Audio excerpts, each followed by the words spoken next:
bro. Hello, good morning and morning mga kalakad.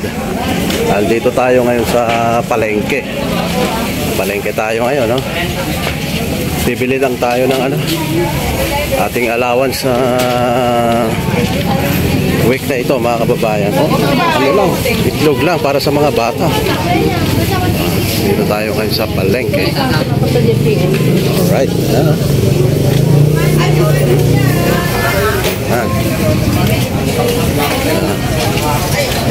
Oh, daming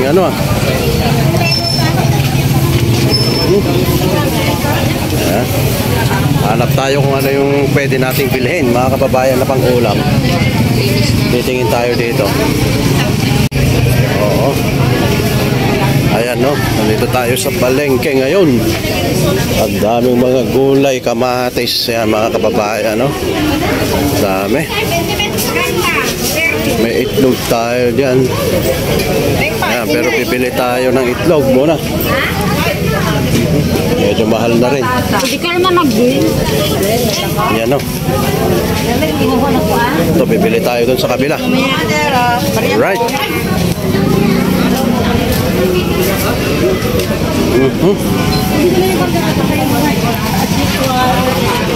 Kalamansi, may kalamansi dyan, oh.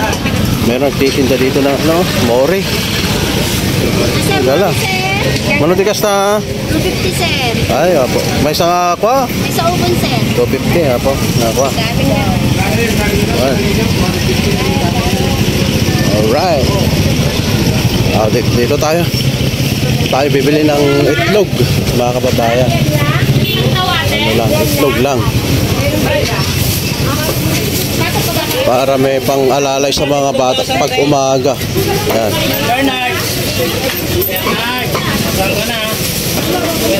So, may 260, mayroong Meron may basket. Kaya basket nga dyan. Ito. Basket dyan, wala. Basket. Yeah. So. Wala na. Hindi na rin, malalaki.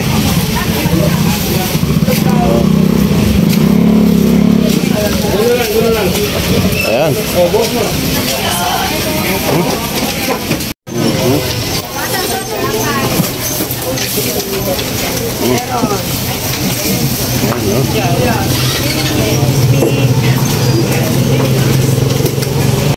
Bayad lang tayo.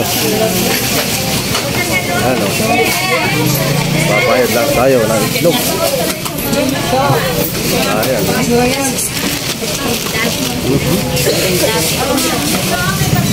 At eto, lumipat tayo dito sa kabila, dito sa may Save More, at bibili din tayo ng tinapay, pambaon ng mga bata, mga kalakad. Eto, at magbabayad na tayo. And after this, pwede nang umuwi, mga kababayan.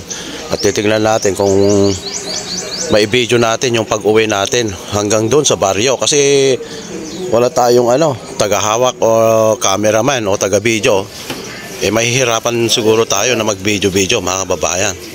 Pero tignan natin kung kakayanin natin, magagawa natin para naman makita nyo yung lugar papunta sa amin, mga kababayan. At siyempre dadaan tayo sa may overflow bridge. Ayan. Pauwi na tayo, mga kababayan. At siyempre dadaan tayo dito sa Cagayan River. Yes, of course, we're going to traverse Cagayan River through this overflow bridge here in Alicaucao. Alright, let's go. Alright.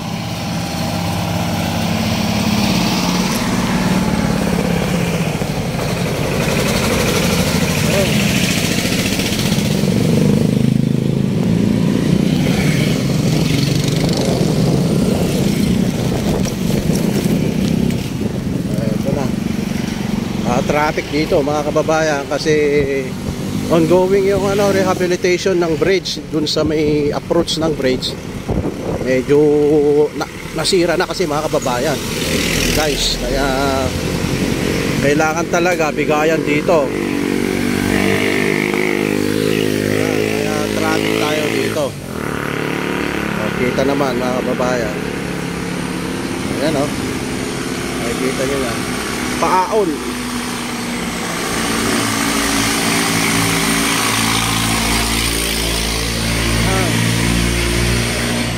Bombo radyo pa galing dyan sa atin. Merong binalita dyan siguro. Bombo radyo. Alright. So magmumove tayo ng konti mga kababayan. Ito mga kababayan, yung Cagayan River overflow bridge ng Alicaucao. Ayan. Nandito tayo, nakatira tayo sa Iztabacal region, composed of region kasi itong Kawayan City. Nataunad dyan tayo sa riverside dito sa may Cagayan River mga kababayan. Iztabacal po tayo. Ang region dito sa amin Iztabacal at saka forest region. Ay kita nyo, dami mga na stranded na mga ano rito, kahoy at saka mga water lilies. Ito yung approach na kanilang ginagawa, kinukumpunin nila mga kababayan. Yan, yung approach dito. Ayan kasalukuyang ginagawa. Gumawa sila ng daan dito, parang diversion lang. Para at least makadaan pa rin yung mga sasakyan. Yung mga light vehicles lang mga kababayan.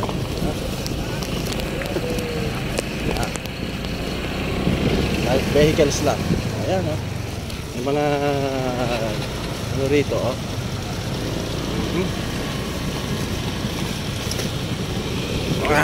bigayan lamang, hintayan. Mga kababayan, ganito talaga kapag ka merong kinukumpuni ng mga daanan, ganun talaga magkakaroon ng traffic, right? So ito na. And then doon sa kabilang ibayo doon, may ginagawa pa sila doon mga kababayan. Makapansin-pansin na marami silang mga ginagawang construction works dyan sa may Cagayan River. Yan mga kababayan. Alright. Andito na tayo sa may Barangay Chica. Yung mga taga Chica o yung mga taga dito, siyempre alam na. Okay. Alright. So, ayun napakalaking yan dump truck yan yan. Dadaan pa ba dyan sa yan? Sa may tulay na sira?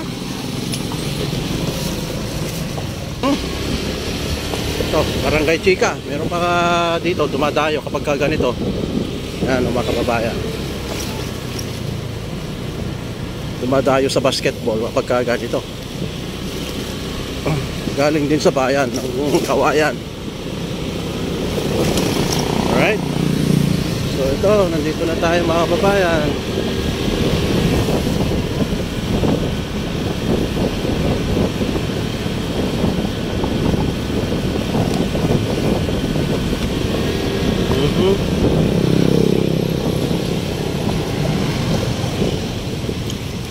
Ito yung baryo ng Chica. Meron silang covered court na dito kagagawa. Yan kagagawa lang yung covered court, napakaganda. Siyempre nagpapakita ng progreso kapag may mga infrastructure na mga ganyan. Nagpapakita lang na may progreso ang isang bayan or isang barangay mga kababayan. But of course galing pa rin sa city government yung pondo dyan, no? Alright, dito na tayo din sa may we're approaching Barangay Mabantad na. Eto na tayo, Barangay Mabantad. Tapos may ginagawa din dyan. Yan sa may din towards Cagayan River. Meron din ginagawa doon sa Cagayan River, along Cagayan River. Hindi natin alam kung tulay yan or flood control mga kababayan. Some kind of flood control or another yung tulay na talaga mataas para kahit lumaki yung siyempre makakadaan pa rin tayo. or unlike ngayon, kapag tumaas ang ilog, nag-overflow na, hindi na tayo makadaan. Lalo na ngayon, mga rainy seasons na.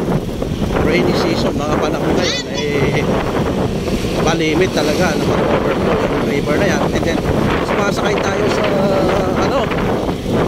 sa yung bangka. Sumasakay tayo siyempre sa bangka. Pati itong motor natin, sinasakay sa bangka.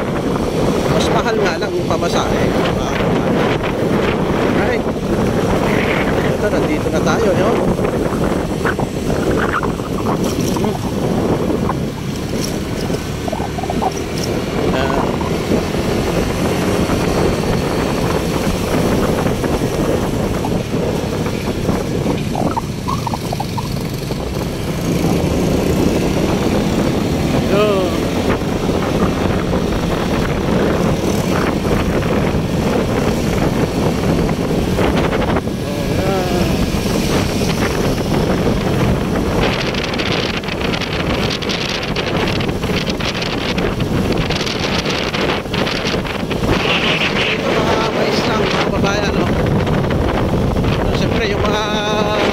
Natin na dating taga rito, siyempre namimiss nila rito. Tignan nyo na ano na yung kura ng ating kalsada, lalo na yung mga taga San Pablo dati.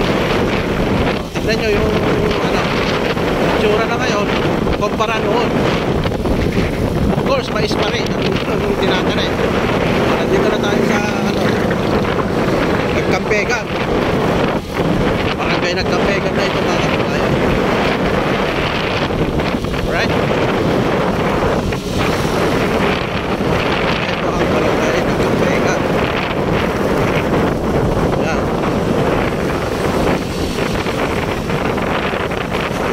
Barangay Nagkampegan.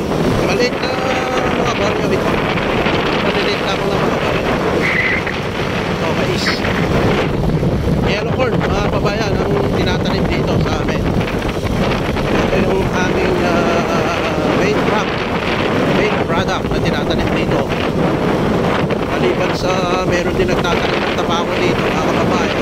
At doon sa mga naman, Tanap region, or yung may mga pwedeng matamnan ng palay, nagtatanim din ng palay at saka mga kamote. Sweet potato and yung kasaba tinatanim. Kasi napakaluwang na maisan na ito. Papuntang na ito, mga kababayan, papuntang mga kalakad. Ito, papuntang Pinyaluna ito. Barangay Pinyaluna. Yan ang maluwang na barangay Pinyaluna. At siyempre napapansin nyo, konkreto naman na natin daanan dito, kaya tayo daan na hihirapan sa transport, kasi nga ito, okay.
Pinakamaluwag na producer ng mais dito sa amin sa Isabela.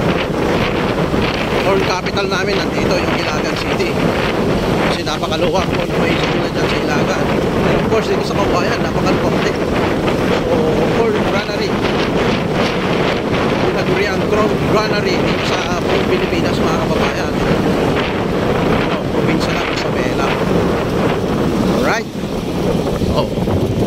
Carreño naman yun, papuntang Carreño yun. Yan ang mga baryo dito. Makikita nyo mga kababayan, pero siyempre medyo ano na rin, rough road na rin yung kalsada natin. But of course, okay pa rin dahil mas maganda yung may pinagtsatsagaan kaysa yung maputik na daanan mga kababayan. At least concrete pa rin. Okay pa rin. Malapit na tayo dyan sa may Barangay Villaluna. Ito. Pakaluwag na may isa. Magkabilaan po ito sa kalsada.